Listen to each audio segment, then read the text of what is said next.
Ladies and gentlemen, boys and girls, people of all ages, my name is David Popovich, aka the Bookworm, and welcome to Bookworms Goosebumps 2000 Retrospective. You're going to die. That's a fact. Sooner or later, your body is going to stop working, put into the ground, and rot. Unless you choose cremation, but that's besides the point, because as you lay, rotting, you'll wish for the days of old to be alive, and attack those who have the privilege to experience it. This is Attack of the Graveyard Ghouls. Spencer Kissimer lives in the town of Highgrave.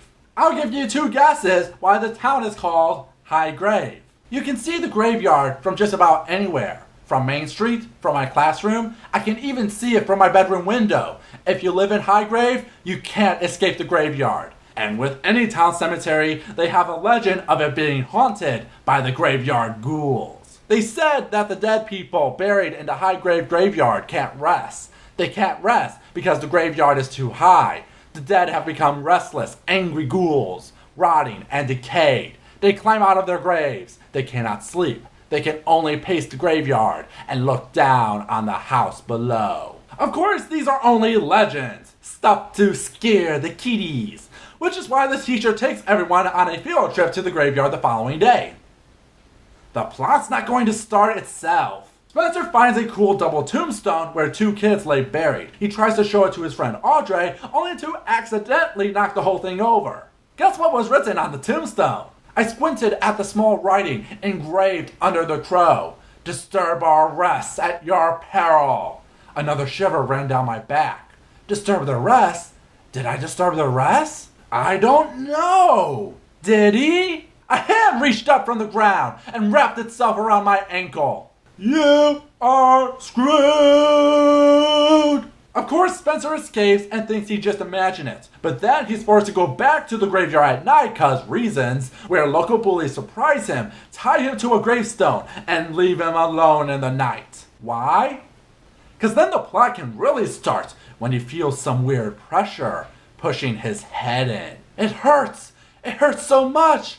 The hard, cold feeling moved down to my chest, down through my arms, my legs, squeezing me, squeezing so tight against my chest now, I can barely breathe. And then I heard a sharp rip, like Velcro tearing, like a shirt tearing, like skin ripping apart, and I felt myself floating. Spencer's soul was actually pushed out of his body because a ghoul has taken over it. Now Spencer must find a way to get his body back because this ghoul plans to let the town burn. No, literally. This cover is disgusting! The evil ghouls rising out of their grave with their rotting green skin, decomposing faces, dangling eyeballs, surrounded by a land of decay. In other words, this cover fits perfectly.